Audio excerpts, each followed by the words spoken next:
ನಮಸ್ಕಾರ ಪ್ರಿಯ ವಿದ್ಯಾರ್ಥಿಗಳೇ, ನಾನು ನಿಮ್ಮ ಇಂಗ್ಲೀಷ್ ಟೀಚರ್ ಗುರು ಹಿರೇಮಠ್. ನಾವು ನಿನ್ನೆಯ ಕ್ಲಾಸ್ನಲ್ಲಿ ಒಂದು ಆ್ಯಕ್ಟಿವಿಟಿ ಬಗ್ಗೆ ಡಿಸ್ಕಸ್ ಮಾಡಿದ್ವಿ ಮತ್ತು ಮಣ್ಣಿನಿಂದ ಮತ್ತು ಯಾವ ಯಾವ ವಸ್ತುಗಳನ್ನು ತಯಾರು ಮಾಡ್ತಾರೆ ಅನ್ನೋದನ್ನು ಡಿಸ್ಕಸ್ ಮಾಡಿದ್ವಿ. ಹಾಗೂ ನಿಮಗೆ ಆ ಆ್ಯಕ್ಟಿವಿಟಿಯ ಪ್ರಕಾರ ಒಂದು ಸಣ್ಣ ಹೋಮ್ವರ್ಕನ್ನು ಕೂಡ ಕೊಟ್ಟಿದ್ದೆ. ಅದನ್ನು ನೀವು ಮಾಡ್ಕೊಂಡು ಬಂದಿದ್ದೀರಿ ಅಂತ ಅಂದ್ಕೊತೀನಿ. ಹಾಗಾದರೆ ಬರ್ರಿ ಮತ್ತು ಮುಂದೆ ಡಿಸ್ಕಸ್ ಮಾಡೋಣ. ಪ್ರಿಯ ವಿದ್ಯಾರ್ಥಿಗಳೇ, ನಿನ್ನೆಯ ತರಗತಿಯಲ್ಲಿ ನಾನು ನಿಮಗೆ ಒಂದು ಸಣ್ಣ ಹೋಮ್ವರ್ಕನ್ನು ಕೊಟ್ಟಿದ್ದೆ. ಏನಪ್ಪ ಅಂತಂದರೆ, ನಿಮಗೆ ಈ ಒಂದು ಸ್ಲೈಡ್ನಲ್ಲಿ ಕಾಣ್ತಕ್ಕಂತಹ ಎಲ್ಲ ವಸ್ತುಗಳನ್ನು ನೋಡಿ ನಿಮಗೆ ಯಾವುದು ವಸ್ತು ಇಷ್ಟ ಆಗುತ್ತೋ ಅದಕ್ಕೆ ರೌಂಡಪ್ ಮಾಡಿ ಮತ್ತು ಯಾಕೆ ಇಷ್ಟ ಅನ್ನೋದನ್ನು ಬರೆದುಕೊಂಡು ಬನ್ನಿ ಅಂತ ಹೇಳಿದ್ದೆ. ನೀವೆಲ್ಲರೂ ಕೂಡ ಚೆನ್ನಾಗಿ ಬರೆದುಕೊಂಡು ಬಂದಿದ್ದೀರಿ ಅಂತ ಅಂದ್ಕೊತೀನಿ. ಈಗ ಬನ್ನಿ ಡಿಸ್ಕಸ್ ಮಾಡೋಣ, ಯಾವುದು ಒಳ್ಳೆಯದು ಹಾಗೂ ಯಾವುದು ಕೆಟ್ಟದ್ದು. ನಾವು ಇಲ್ಲಿ ಗಮನಿಸಬೇಕಾದದ್ದು ಒಂದು ವಿಷಯ ಏನಪ್ಪ ಅಂತಂದರೆ, ನಮ್ಮ ಪರಿಸರಕ್ಕೆ ಹಾನಿಯನ್ನುಂಟು ಮಾಡುವ ವಸ್ತುಗಳನ್ನು ನಾವು ಬಳಸಬಾರ್ದು. ನಮ್ಮ ಪರಿಸರಕ್ಕೆ ಯಾವುದೇ ರೀತಿ ತೊಂದರೆ ಆಗಿರಬಾರ್ದು ಅಂಥ ವಸ್ತುಗಳನ್ನು ಮಾತ್ರ ನಾವು ಬಳಸಬೇಕು ಎನ್ನುವುದು ಇಲ್ಲಿ ಪ್ರಮುಖವಾದದ್ದು.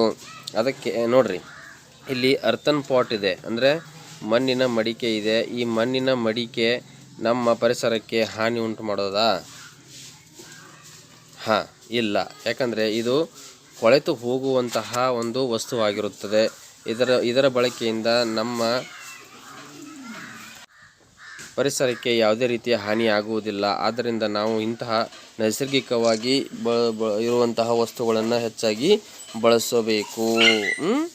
ಪರಿಸರಕ್ಕೆ ಹಾನಿ ಆಗುವುದಿಲ್ಲ, ಹೌದಲ್ಲ? ರೈಟ್. ಇನ್ನು ಪ್ಲಾಸ್ಟಿಕ್ ಪ್ಲೇಟ್ಗಳನ್ನು ಬಳಸ್ತಾರೆ ಭಾಳಷ್ಟು ಜನರು, ಅವುಗಳನ್ನು ಬಿಡಬೇಕು. ಅದರ ಬದಲಾಗಿ ಇಲ್ಲಿದೆ ನೋಡಿ, ಲೀಪ್ ಪ್ಲೇಟ್ ಇದೆ, ಹೌದಾ? ಲೀಪ್ ಪ್ಲೇಟ್ ಇದೆ. ಮತ್ತು ಇಲ್ಲಿ ಬನಾನಾ ಲೀವ್ಸ್ ಇವೆ, ಹೌದಾ? ಇವುಗಳನ್ನು ಬಳಸೋದ್ರಿಂದ ಪರಿಸರಕ್ಕೆ ಯಾವುದೇ ರೀತಿ ಹಾನಿ ಆಗುವುದಿಲ್ಲ, ಹೌದು? ನೆಕ್ಸ್ಟ್, ಇನ್ನು ಇಲ್ಲಿ ಪ್ಲಾಸ್ಟಿಕ್ ಕ್ಯಾರಿ ಬ್ಯಾಗ್ ಇದೆ. ಈ ಪ್ಲಾಸ್ಟಿಕ್ ಕ್ಯಾರಿ ಬ್ಯಾಗ್ಗಳನ್ನು ಬಳಸೋದ್ರಿಂದ ನಮ್ಮ ಪರಿಸರಕ್ಕೆ ಹಾನಿ ಆಗುತ್ತದೆ. ಯಾಕಪ್ಪ ಅಂದರೆ ಇದು ಡಿಕಂಪೋಸ್ ಆಗುವುದಿಲ್ಲ, ಮಣ್ಣಿನಲ್ಲಿ ಕೊಳೆತು ಹೋಗುವುದಿಲ್ಲ, ಹಾಗೆ ಪರಿಸರಕ್ಕೆ ನಾಶ ಮಾಡುವಂಥ ವಸ್ತುವಾಗಿದೆ. ಅದಕ್ಕೆ ಇದರ ಬದಲಾಗಿ ನಾವು ಈ ಕ್ಲಾತ್ ಬ್ಯಾಗನ್ನು ಬಳಸೋಣ, ಹೌದು? ಬಟ್ಟೆಯಿಂದ ತಯಾರಿಸಿದಂತಹ ಬ್ಯಾಗನ್ನು ಬಳಸೋದ್ರಿಂದ ನಮಗೆ ಪರಿಸರಕ್ಕೆ ಹಾನಿ ಉಂಟಾಗುವುದಿಲ್ಲ, ಹೌದು? ರೈಟ್. ಇನ್ನು ನೋಡ್ರಿ, ಇಲ್ಲಿ ಐವರಿ ನೆಕ್ಲೆಸ್ ಅಂತಿದೆ, ಹೌದಾ? ಇದು ಕೂಡ ನೈಸರ್ಗಿಕವಾಗಿ ಸಿಗುವಂತಹ ವಸ್ತುಗಳಿಂದ, ಸಮುದ್ರದಲ್ಲಿ ಸಿಗುವಂತಹ ಆ ಪಿಂಕ್ಗಳಿಂದ, ಐವರಿಗಳಿಂದ ಮಾಡಿರುವಂತಹ ಒಂದು ನೆಕ್ಲೆಸ್ಸು. ಇದನ್ನು ನಾವು ಬಳಸೋದ್ರಿಂದ ನಮಗೆ ಪರಿಸರಕ್ಕೆ ಹಾನಿ ಉಂಟಾಗದೆ ನಾವು ಪರಿಸರಕ್ಕೆ ಒಳ್ಳೆಯ ಒಂದು ಕೊಡುಗೆಯನ್ನು ಕೊಡಬಹುದು ಅಂತ ಹೇಳ್ಬೋದು. ಇನ್ನು ಪ್ಲಾಸ್ಟಿಕ್ ಸ್ಟೂಲ್ ಇದೆ ನೋಡಿ, ಪ್ಲಾಸ್ಟಿಕ್ನಿಂದ ಮಾಡಿದಂಥ ಸ್ಟೂಲು, ಹೌದಲ್ರಿ? ಇದನ್ನು ಕೂಡ ನಾವು ಬಳಸದೇ ಇರುವುದು ಒಳ್ಳೆಯದು. ಯಾಕಂದರೆ ಇದು ಕೂಡ ಸ್ವಲ್ಪ ದಿನ ಹಾಳಾದ ಮೇಲೆ ಇದನ್ನು ಕೂಡ ನಾವು ಬಿಸಾಡಿ ಬಿಡುತ್ತೇವೆ. ಇದರಿಂದ ಕೂಡ ಪರಿಸರ ಹಾಳಾಗುತ್ತೆ. ಇನ್ನು ಸ್ನೇಕ್ ಸ್ಕಿನ್ ಬ್ಯಾಗ್ ಅಂತಿದೆ, ಇಲ್ಲಿ ಸ್ನೇಕ್ ಸ್ಕಿನ್ ಬ್ಯಾಗ್, ಇದನ್ನು ಕೂಡ ನಾವು ಬಳಸದೇ ಇರುವುದು ಒಳ್ಳೆಯದು. ಯಾಕಪ್ಪ ಅಂತಂದರೆ ಇದನ್ನು ಬಳಕೆ ಜಾಸ್ತಿ ಆದಂಗೆ ಪ್ರೊಡಕ್ಷನ್ ಮಾಡುವವರು, ಉತ್ಪಾದನೆ ಮಾಡುವವರು ಈ ಹಾವುಗಳನ್ನು, ಸ್ನೇಕ್ ಅಂದರೆ ಹಾವಲ್ರಿ, ಆ ಹಾವುಗಳನ್ನು ಹೆಚ್ಚಿಗೆ ಹಿಡಿದು ಅವುಗಳನ್ನು ಸಾಯಿಸಿ ಅವುಗಳ ಚರ್ಮದಿಂದ ಇವುಗಳನ್ನ ರೆಡಿ ಮಾಡ್ತಾರೆ. ಆವಾಗ ಹಾವಿನ ಸಂತತಿ ನಶಿಸಿ ಹೋಗುತ್ತದೆ. ಅದೇ ರೀತಿ ಕ್ರೊಕೊಡೈಲ್ ಸ್ಕಿನ್ ಬೆಲ್ಟ್ ಅಂತಿದೆ ನೋಡಿ, ಇಲ್ಲಿ ಇದನ್ನು ಕೂಡ ನಾವು ಬಳಸಬಾರ್ದು. ಯಾಕಪ್ಪ ಅಂತಂದರೆ ಇದರಿಂದನೂ ಕೂಡ ಮೊಸಳೆಗಳನ್ನು ಹಿಡಿದು ಸಾಯಿಸಿ ಅವುಗಳ ಚರ್ಮದಿಂದ ಇದನ್ನು ಸಿದ್ಧ ಮಾಡ್ತಾರೆ. ಆವಾಗ ಆ ಮೊಸಳೆಗಳ ಸಂತತಿ ಕೂಡ ನಾಶ ಆಗುತ್ತೆ, ಅದರಿಂದ ಕೂಡ ಪರಿಸರಕ್ಕೆ ಹಾನಿ ಉಂಟಾಗುತ್ತದೆ, ಹೌದಲ್ರಿ? ಅದಕ್ಕೆ ಇಲ್ಲಿ ಜೂಟ್ ಮ್ಯಾಟ್ ಇದೆ ನೋಡಿ, ಇನ್ನು ಈ ಜೂಟ್ ಮ್ಯಾಟನ್ನು ಬೆಳೆಸೋದು ಬಹಳ ಒಳ್ಳೆಯದು. ಯಾಕಂದರೆ ಇದನ್ನು ಸೆಣಬಿನಿಂದ ರೆಡಿ ಮಾಡಿರ್ತಾರೆ. ಇದನ್ನು ಬಳಕೆ ಆದಮೇಲೆ ಇದನ್ನು ಬಿಸಾಡಿದರೆ ಅದು ಮಣ್ಣಿನಲ್ಲಿ ಕಂಪಲ್ಸರಿ ಅದೇನಾಗುತ್ತೆ, ಡಿಕಂಪೋಸ್ ಆಗಿ ಹೋಗುತ್ತದೆ, ಹೌದಲ್ರಿ? ಅದಕ್ಕೆ ನಾವೆಲ್ಲರೂ ಕೂಡ ಪರಿಸರಕ್ಕೆ ಬಳಕೆ ಆಗುವಂತಹ, ಪರಿಸರಕ್ಕೆ ಹಾನಿ ಉಂಟು ಮಾಡದಂತಹ ವಸ್ತುಗಳನ್ನು ಬಳಸೋಣ. ಓಕೆನಾ ಮಕ್ಕಳೇ? ಅರ್ಥವಾಯಿತು ಅಂತ ಅಂದ್ಕೊತೀನಿ. ಹಾಗಾದರೆ ಮುಂದೆ ಈಗ ನಾವು ಪಾಠಕ್ಕೆ ಹೋಗೋಣವಾ? ಬನ್ನಿ. Open the page number 22.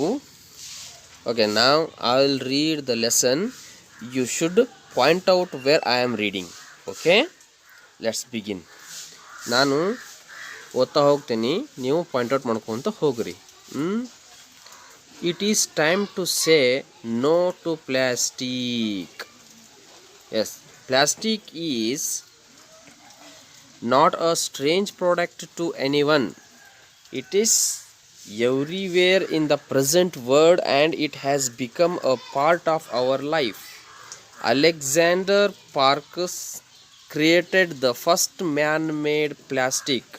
He demonstrated it in an international exhibition in London. He named it as Parksine. Second para.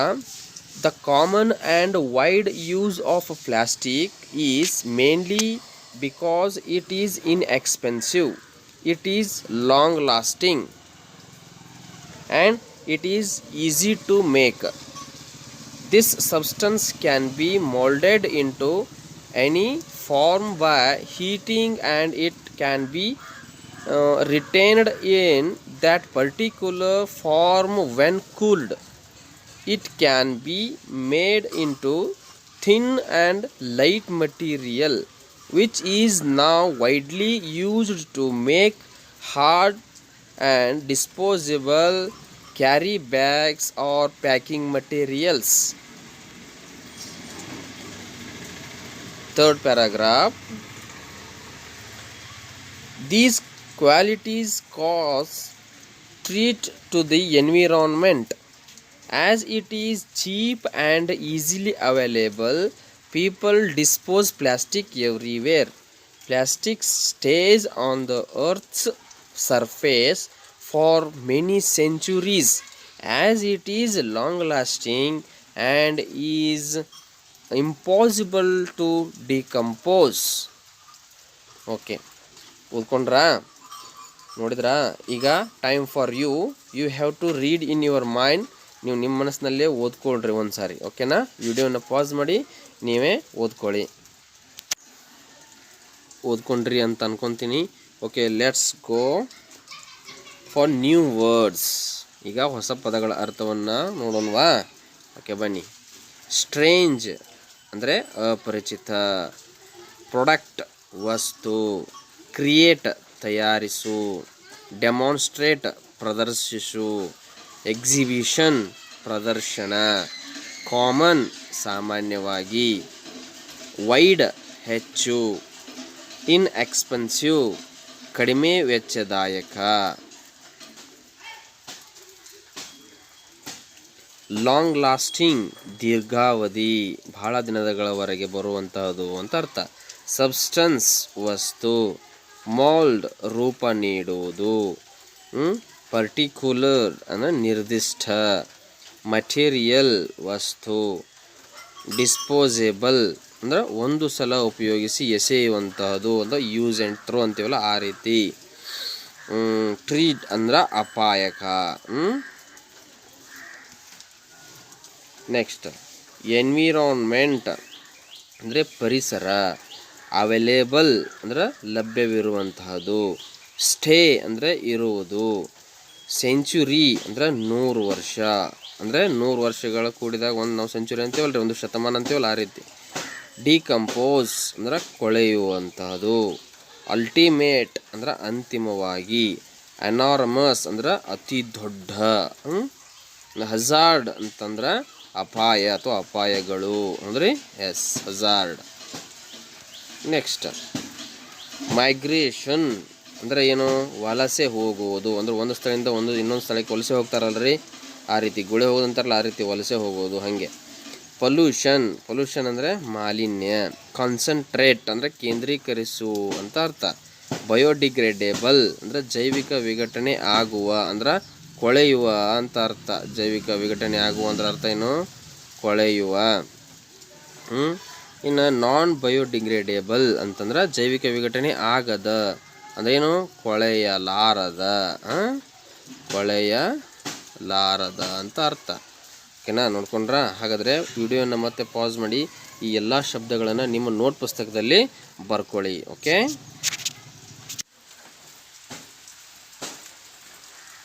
Okay, ಹಾಗಾದರೆ ಈ ಪಾಠದ ಸಾರಾಂಶವನ್ನು ತಿಳ್ಕೊಳ್ಳುವ, ಅರ್ಥವನ್ನು ತಿಳಿದುಕೊಳ್ಳೋಣವಾ?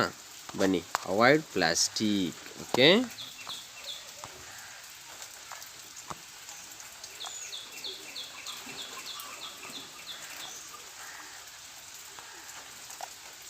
Right. It is time to say no to plastic. ಇದು ಎಂಥ ಸಮಯಪ್ಪ ಅಂತಂದರೆ ಪ್ಲಾಸ್ಟಿಕ್ ಬೇಡಪ್ಪೋ ಬೇಡ ಅನ್ನುವಂಥ ಸಮಯ. ನೋ ಟು ಪ್ಲಾಸ್ಟಿಕ್, ಬೇಡ ಪ್ಲಾಸ್ಟಿಕ್ ಬೇಡ ಅನ್ನೋಂಥ ಸಮಯ ಬಂದುಬಿಟ್ಟಿದೆ ಆಗಲೇ.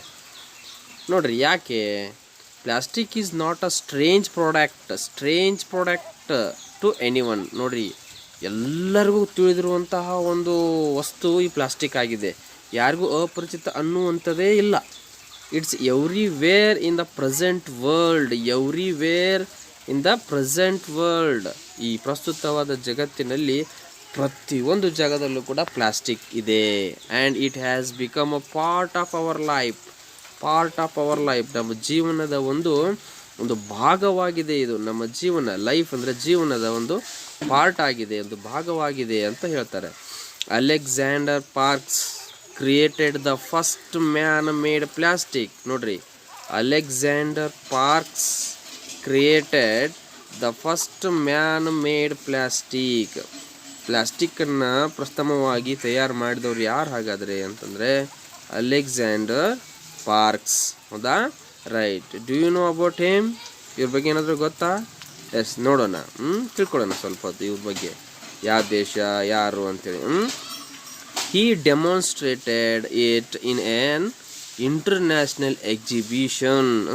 ಅಂತಾರಾಷ್ಟ್ರೀಯ ವಸ್ತು ಪ್ರದರ್ಶನ, international exhibition in London.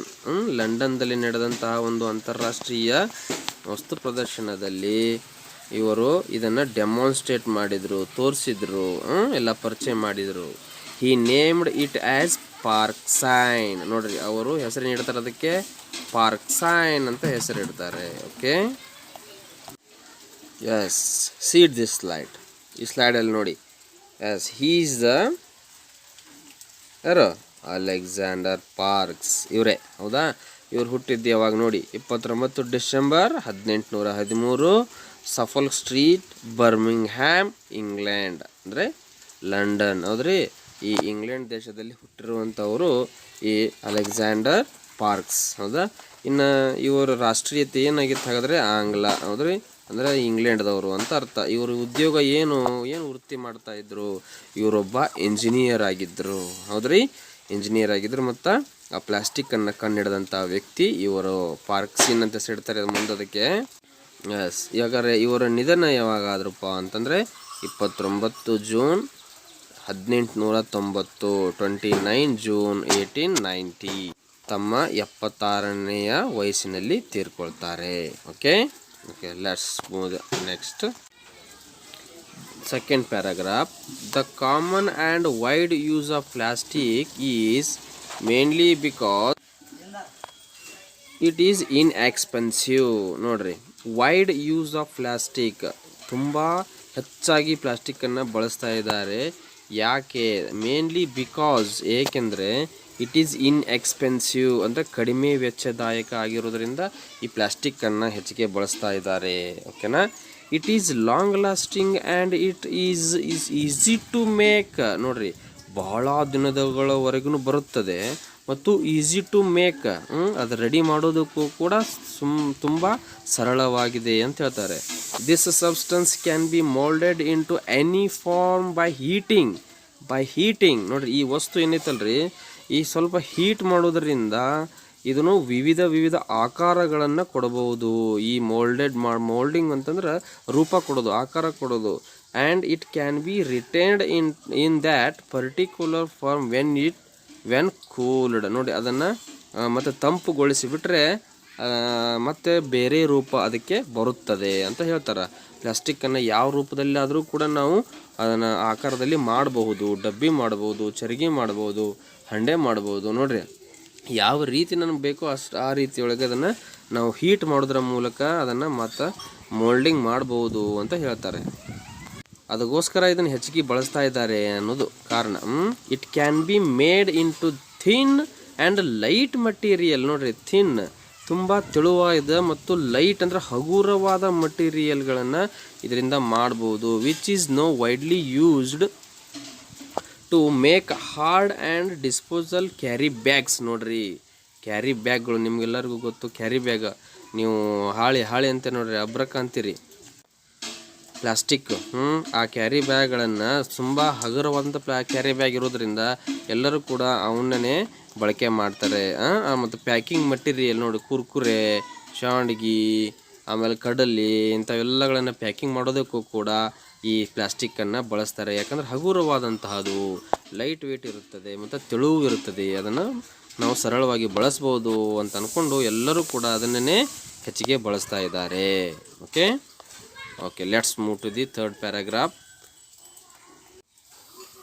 These qualities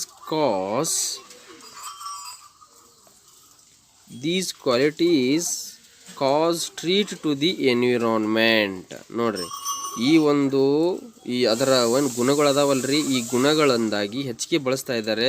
ಅದರಿಂದ ಎನ್ವಿರಾನ್ಮೆಂಟ್ ಏನಾಗ್ತಾ ಇದೆ, ಪರಿಸರವು ಹಾನಿಗೊಳಗಾಗ್ತಾ ಇದೆ. ಹೌದ್ರಿ, as it is cheap and easily available. ನೋಡ್ರಿ, ಆ್ಯಸ್ ಇಟ್ ಈಸ್ ಚೀಪ್. ನೋಡ್ರಿ, ಚೀಪ್ ಅಂದ್ರೆ ಭಾಳ ಕಡಿಮೆ ರೇಟು, ಜಸ್ಟ್ ₹1 ಇದೆ ನಿಮ್ಗೆ ಒಂದೊಂದು ಪ್ಲಾಸ್ಟಿಕ್ ಸಿಗ್ತವೆ, ಕ್ಯಾರಿ ಬ್ಯಾಗ್ ಸಿಗ್ತಾವಲ್ವಾ. And easily available. ನೋಡ್ರಿ, ಪ್ರತಿಯೊಂದು ಅಂಗಡಿಯಲ್ಲಿ ಸಿಗ್ತವೆ. ಸಣ್ಣ ಅಂಗಡಿಯಿಂದ ಹಿಡಿದು ದೊಡ್ಡ ಅಂಗಡಿಗಳಲ್ಲಿ ಕೂಡ ಈಸಿಯಾಗಿ ಸಿಗ್ತವೆ, ಲಭ್ಯವಾಗಿವೆ. ಹೌದು, ಈಸಿಯಾಗಿ ಲಭ್ಯವಾಗಿವೆ. People dispose plastic everywhere. ನೋಡ್ರಿ, ಇದರಿಂದಾಗಿ ಜನರು, ಸಣ್ಣ ಮಕ್ಕಳು, ದೊಡ್ಡವರು, ಚಿಕ್ಕವರು ಎಲ್ಲರೂ ಇದನ್ನು ಬಳಸಿ ಎಲ್ಲಿ ಬೇಕಲ್ಲಿ ಬಿಸಾಡ್ತಾರೆ. People dispose plastic everywhere. ಎಲ್ಲಿ ಬೇಕಲ್ಲಿ ಒಗೆದಾಡ್ತಾರೆ. Plastic stage on the earth surface. ನೋಡ್ರಿ, ಇದರಿಂದಾಗಿ plastic stage on the earth surface, ಭೂಮಿಯ ಮೇಲ್ಭಾಗದಲ್ಲಿ ಎಲ್ಲಿ ಬೇಕಲ್ಲಿ ಬೀಳ್ತಾ ಇದೆ ಫಾರ್ ಮೆನಿ ಸೆಂಚುರೀಸ್. ನೋಡ್ರಿ, ನೀವು ಒಗೆದಂತಹ ಪ್ಲಾಸ್ಟಿಕ್ಕು ಮೆನಿ ಸೆಂಚುರೀಸ್, ಹಲವಾರು ಶತಮಾನಗಳ ಕಾಲ ಅಲ್ಲಿಯೇ ಇರುತ್ತದೆ. ಸ್ಟೇ ಅಂದರೆ ಇರೋದು, ಅಲ್ಲಿಯೇ ಇರುತ್ತದೆ, ಎಲ್ಲಿ ಹೋಗಂಗಿಲ್ಲ. ಅದು ಒಳಗಡೆ ಎಲ್ಲ ಅದು ಭೂಮಿ ಮೇಲೆ ಹಾಗೇ ಬಿದ್ದಿರುತ್ತದೆ. ಹೌದ್ರಿ, ಮಣ್ಣಿನೊಳಗೆ ಸಿಕ್ಕೊಂಡ್ರೂ ಕೂಡ ಅದು ಕೊಳೆಯೋದಿಲ್ಲ ಅಂತ ಹೇಳ್ತಾರೆ. As it is long lasting and is impossible to decompose. ನೋಡ್ರಿ, ಡಿಕಂಪೋಸ್ ಅಂದರೆ ಏನು?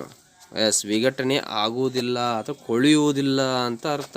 ಜೈವಿಕ ವಿಘಟನೆ ಆಗುವುದಿಲ್ಲ ಅಂತ ಅರ್ಥ. ಅದಕ್ಕೆ ಈ ಪ್ಲಾಸ್ಟಿಕ್ಕನ್ನು ಎಲ್ಲರೂ ಹೆಚ್ಚಾಗಿ ಬಳಸ್ತಾ ಇದ್ದಾರೆ, ಭೂಮಿ ಮೇಲೆ ಒಗಿತಾ ಇದ್ದಾರೆ. ಅದರಿಂದ ಡಿಕಂಪೋಸ್ ಆಗಿ ಅದು ಅಲ್ಲೇ ಉಳಿತಾ ಇದೆ, ಡಿಕಂಪೋಸ್ ಆಗ್ತಾನೇ ಇಲ್ಲ ಅಂತ ಇಲ್ಲಿ ನಿಮಗೆ ಮಾಹಿತಿಯನ್ನು ಕೊಟ್ಟಿದ್ದಾರೆ. ಹೌದಾ? ಓಕೆ, ನೆಕ್ಸ್ಟ್ ನೋಡ್ರಿ. It ultimately causes enormous environmental hazard. ನೋಡ್ರಿ, ಎನಾರ್ಮಸ್ ಅತಿ ದೊಡ್ಡದಾದಂತಹ ಎನ್ವಿರಾನ್ಮೆಂಟಲ್ ಹಜಾರ್ಡ್, ಪರಿಸರಕ್ಕೆ ಅಪಾಯಕಾದಂತಹದ್ದು. ಇದು ಬಹಳ ದೊಡ್ಡ ಅಪಾಯವನ್ನು ತಂದೊಡ್ತಾ ಇದೆ ಈ ಪ್ಲಾಸ್ಟಿಕ್ಕು. ಹೌದಾ? Due to migration plastic pollution is highly concentrated in big cities. ನೋಡ್ರಿ, ಮೈಗ್ರೇಷನ್ ಅಂತಂದ್ರೆ ಏನು? ಗುಡ್, ವಲಸೆ ಹೋಗುವುದು. ನೋಡ್ರಿ, ಈಗ ದುಡಿಯೋದಕ್ಕೆ ಒಂದು ಸ್ಥಳದಿಂದ ಇನ್ನೊಂದು ಸ್ಥಳಕ್ಕೆ ವಲಸೆ ಹೋಗ್ತಕ್ಕಂಥ ಜನ ಭಾಳಷ್ಟಿದ್ದಾರೆ. ಹಳ್ಳಿಗಳಿಂದ ಹಲವಾರು ಸಿಟಿಗಳಿಗೆ ಹೋಗೋರು ಭಾಳ ಜನ ಸಿಟಿಗೆ ಹೋಗ್ತಾರೆ ದುಡಿಯೋದಕ್ಕೆ, ಬೆಂಗಳೂರಿಗೆ ಇಲ್ಲೇ ಹೋಗ್ತಾರೆ. ಹೋಗುವಾಗ ಅವರು ದೊಡ್ಡ ಹಂಡೆ, ದೊಡ್ಡ ಕೊಡಗಳನ್ನು, ದೊಡ್ಡ ಟ್ಯಾಂಕ್ಗಳನ್ನು ಒಯ್ತಾರೆ. ಏನ್ರಿ, ಒಯ್ಯೋದಿಲ್ಲ ಯಾರು. ಅಲ್ಲೇ ಹೋಗ್ತಾರೆ, ಮೈಗ್ರೇಷನ್ ಆಗಿ ಹೋಗ್ತಾರೆ, ಅಲ್ಲಿ ವಲಸೆ ಹೋಗ್ತಾರೆ. ಸಿಟಿಗಳಿಗೆ ಹೋಗಿ ಅಲ್ಲಿಂದಲ್ಲೇ ಕೆಲವೊಂದಿಷ್ಟು ಪ್ಲಾಸ್ಟಿಕ್ ಸಾಮಾನುಗಳನ್ನು ತಗೋತಾರೆ. ಸರಿಗೆ ಅವ್ರಿಗೆ ಬೇಕಾದಂಥ ಪ್ಲೇಟು, ಬ್ಯಾಗು ಎಲ್ಲ ಪ್ಲಾಸ್ಟಿಕ್ಕನ್ನು ಅಂದ್ರೆ ಹಗುರವಾಗೂ ಇರ್ತಾವೆ, ಕಡಿಮೆ ರೇಟಿಗೂ ಸಿಗ್ತಾವೆ ಅಂಥೇಳಿ ಅವ್ರು ತಗೋತಾರೆ. ಮತ್ತು ವಾಪಸ್ ಅಲ್ಲಿಂದ ಬರುವಾಗ ಅವನು ಅಲ್ಲೇ ಬಿಸಾಡಿ ಬಂದುಬಿಡ್ತಾರೆ. ಯಾಕಂದರೆ ಕಡಿಮೆ ರೇಟ್ಲೆ ತೊಗೊಂಡಿರ್ತಾರೆ, ಬಳಕೆ ಮಾಡ್ತಾರೆ. ಎಲ್ಲಿ ಬೇಕಲ್ಲಿ ಅವನು ಪ್ಲಾಸ್ಟಿಕ್ಕಿನ ಸಾಮಾನುಗಳನ್ನು ಒಗೆದು ಮತ್ತು ತಮ್ಮ ನೇಟಿವ್ ಪ್ಲೇಸ್ಗಳಿಗೆ ಬಂದುಬಿಡ್ತಾರೆ. ನೋಡ್ರಿ, ಡ್ಯೂ ಟು ಮೈಗ್ರೇಷನ್, ಈ ವಲಸೆಯಿಂದಾಗಿ ತುಂಬ ಪ್ಲಾಸ್ಟಿಕ್ ಏನಾಗ್ತಾ ಇದೆ, ಭೂಮಿ ಮೇಲೆ ಬೀಳ್ತಾ ಇದೆ. ಪ್ಲಾಸ್ಟಿಕ್ ಪೊಲ್ಯೂಷನ್, ಈ ಪ್ಲಾಸ್ಟಿಕ್ ಮಾಲಿನ್ಯ ಭಾಳ ಆಗ್ತಾ ಇದೆ ಅಂತ ಹೇಳ್ತಾರೆ. ಯಾವಾಗ ಎಲ್ಲಿ ಬಿಗ್ ಸಿಟೀಸ್, ದೊಡ್ಡ ಸಿಟೀಸ್ಗಳಲ್ಲಿ ಭಾಳ ದೊಡ್ಡ ಸಿಟಿ ಅಂದರೆ ಹೆಂಗ್ರಿ, ಮುಂಬೈ, ಕಲ್ಕತ್ತಾ ಅಂಥ ಸಿಟಿ. ಅದಷ್ಟೇ ಅಲ್ಲ, ಬಿಗ್ ಸಿಟಿ ಅಷ್ಟೇ ಅಲ್ಲ, ಈವನ್ ಒಂದು ಸಣ್ಣ ಹಳ್ಳಿಗಳಿಗೂ ಕೂಡ ಈ ಪ್ಲಾಸ್ಟಿಕ್ ತುಂಬ ಪೊಲ್ಯೂಷನ್ ಆಗ್ತಾಯಿದೆ ಇತ್ತೀಚಿನ ದಿನಗಳಲ್ಲಿ. When these are throne after use. ನೋಡ್ರಿ, ಆಫ್ಟರ್ ಯೂಸ್, ಬಳಕೆ ಮಾಡಿದ ನಂತರ ಇವನು ಥ್ರೋನ್ ಮಾಡ್ತಾರೆ. ಥ್ರೋ ಅಂದರೆ ಎಸೆಯೋದು, ಹೌದಲ್ರಿ, ಒಗಿತಾರೆ. ಒಗೆದ ಮೇಲೆ they remain in the soil ಅಂದ್ರೆ ಏನ್ರಿ, ಎಸ್ ಮಣ್ಣು ಅವು ಮಣ್ಣಿನಲ್ಲೇ ಉಳಿತಾವ in the same form as they are non biodegradable. ನೋಡಿರಿ ನೀ ಹೆಂಗೆ ಒಗದಿರ್ತಿ ಹಂಗೆ ಇರ್ತಾವವ ಪ್ಲಾಸ್ಟಿಕ್ಗಳು ಅಂತ ಹೇಳ್ತಾರೆ. ಯಾಕಂದ್ರೆ ಅವು ನಾನ್ ಬಯೋಡಿಗ್ರೇಡೇಬಲ್, ಅವು ಕೊಳೆಯಲಾರದಂಥವು, ಜೈವಿಕ ವಿಘಟನೆ ಆಗಲಾರ್ದಂಥ ವಸ್ತು ಆ ಪ್ಲಾಸ್ಟಿಕ್. ನೋಡಿರಿ ನೀವು ಯಾವುದೇ ಒಂದು ಬಿಸ್ಕಿಟ್ ತಿಂದಂಥ ಪ್ಲಾಸ್ಟಿಕ್ ಇರ್ತೈತಲ್ರಿ, ಬಿಸ್ಕಿಟ್ ಮೇಗಿಂದ ಅದನ್ನು ನಿಮ್ಮ ಮನೆ ಮುಂದೆ ಒಗೆದಿರ್ತೀರಿ, ನೀವು ತಿಂಗಳು ಬಿಟ್ಟು ನೋಡಿದ್ರು ಅದು ಅಲ್ಲೇ ಇರ್ತೈತಿ, ಇನ್ನು ವರ್ಷ ಬಿಟ್ಟು ನೋಡಿದ್ರೂ ಅಲ್ಲೇ ಇರ್ತೈತಿ. ಅದ ಒಂದು ಹಾಳಿ ಮುಂದೆ ನೀನು ಒಗೆದಿದ್ದೀಪ ಅಂದ್ರೆ ಆ ಹಾಳಿ ಅಲ್ಲೇ ಮಣ್ಣಲ್ಲಿ ಕೊಳೆತು ಹೋಗಿರ್ತೈತಿ, 4 ದಿನ ಆದ್ರೆ ನಿನಗೆ ಅದು ಕಾಣೋದಿಲ್ಲ.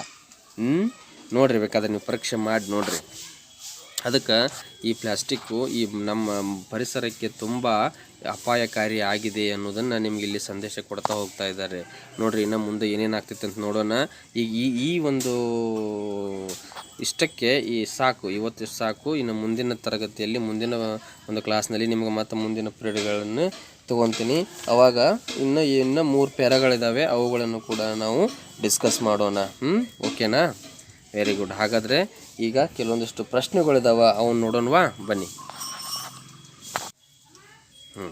ಚೆಕ್ ಯುವರ್ ಅಂಡರ್ಸ್ಟ್ಯಾಂಡಿಂಗ್ ಅಂತಿದೆ, ಹೌದಾ? Answer the following questions. First one is who invented plastic? Who invented plastic? ಪ್ಲಾಸ್ಟಿಕ್ಕನ್ನು ಯಾರು ಕಂಡು ಹಿಡಿದ್ರು, ಸಂಶೋಧನೆ ಯಾರು ಮಾಡಿದರು ಅಂತ ಕೇಳ್ತಾರೆ. Yes, very good, right answer. Alexander Parkes first invented the plastic. ಅಲೆಕ್ಸಾಂಡರ್ ಪಾರ್ಕ್ಸ್ ಅವರು ಏನು ಮಾಡ್ತಾರೆ, ಫಸ್ಟ್ ಇನ್ವೆಂಟೆಡ್ ಮಾಡ್ತಾರೆ ಪ್ಲಾಸ್ಟಿಕ್ಕನ್ನು. Yes, second question is what did he name it? What did he name it? ಅವ್ರ ಹೆಸರು ಏನು ಕೊಟ್ಟರು ಅದಕ್ಕೆ ಅಂತ ಕೇಳ್ತಾರೆ. Yes, second answer is he named the plastic as Parkesine. ನೋಡ್ರಿ, ಪಾರ್ಕ್ಸೈನ್ ಅಂತೇಳಿ ಹೆಸರು ಕೊಡ್ತಾರೆ ಅದಕ್ಕೆ, ಹೌದ್ರಿ? Right, very good. Okay, next ನೋಡ್ರಿ. Why do people dispose plastics everywhere? First question, ಯಾಕೆ ಈ ಪ್ಲಾಸ್ಟಿಕ್ಕನ್ನು ಎಲ್ಲರೂ ಎಲ್ಲಿ ಬೇಕಲ್ಲಿ ಒಗಿತಾ ಇದ್ದಾರೆ, ಡಿಸ್ಪೋಸ್ ಮಾಡ್ತಾ ಇದ್ದಾರೆ? And answer is plastic is cheap and easily available in every place after using the people dispose everywhere.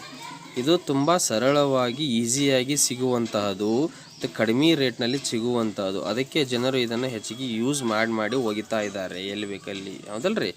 ಎಷ್ಟು ಸೆಕೆಂಡ್ ಪ್ರಶ್ನೆ, give reason for plastic pollution. ನೋಡ್ರಿ, ಪ್ಲಾಸ್ಟಿಕ್ ಪೊಲ್ಯೂಷನ್ ಆಗೋದಕ್ಕೆ ಏನು reason? Second answer is plastic stays on the earth surface for many centuries. ನೋಡಿರಿ, ಭೂಮಿ ಮೇಲೆ ಹಲವಾರು ವರ್ಷಗಳ ಕಾಲ ಅಲ್ಲೇ ಉಳಿತಿತ್ತದು. As it is long lasting and it is impossible to decompose ಆಗದೆ ಅಲ್ಲೇ ಉಳಿದ್ರಿಂದ ಈ ಪ್ಲಾಸ್ಟಿಕ್ ಪೊಲ್ಯೂಷನ್ನ ಆಗುತ್ತದೆ. Next third question, where is plastic pollution seen more?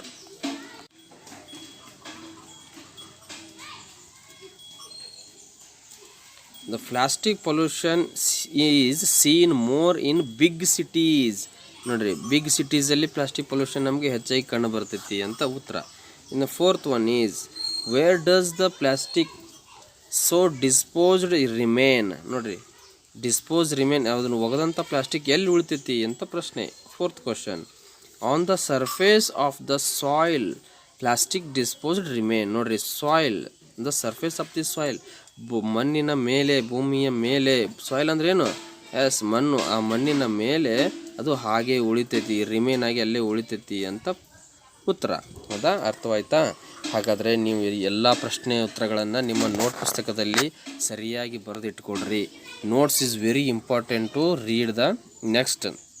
ಸರಿಯಾಗಿ ಓದೋದಕ್ಕೆ ನೋಟ್ಸ್ ಇರಬೇಕು ಕಂಪಲ್ಸರಿ. ಅದಕ್ಕೆ ನೀವು ಬರೆದದ್ದು ಬಹಳ ನಿಮಗೆ ಉಪಯೋಗ ಆಗ್ತದೆ, ಬರೆದಿಟ್ಕೊಡ್ರಿ ಎಲ್ಲರೂ ಕೂಡ. ಓಕೆನಾ? Don't miss it. ಹಾಗಾದ್ರೆ ಇದು ನಿಮ್ಗೆ ಇವತ್ತಿನ ಹೋಮ್ವರ್ಕು. ಎಲ್ಲ ಪ್ರಶ್ನೆ ಉತ್ತರಗಳನ್ನು ನೋಟ್ ಪುಸ್ತಕದಲ್ಲಿ ಬರ್ಕೊಡ್ರಿ ಮತ್ತು ಈ ಪಾಠವನ್ನು 1-2 ಬಾರಿ ಮತ್ತು ಓದ್ರಿ. ಮುಂದಿನ 3 ಪ್ಯಾರಾಗಳನ್ನು ಮುಂದಿನ ಒಂದು ತರಗತಿಯಲ್ಲಿ ನೋಡೋಣ. ಓಕೆ ಡಿಯರ್ ಸ್ಟೂಡೆಂಟ್ಸ್, ಬಾಯ್, ಟೇಕ್ ಕೇರ್.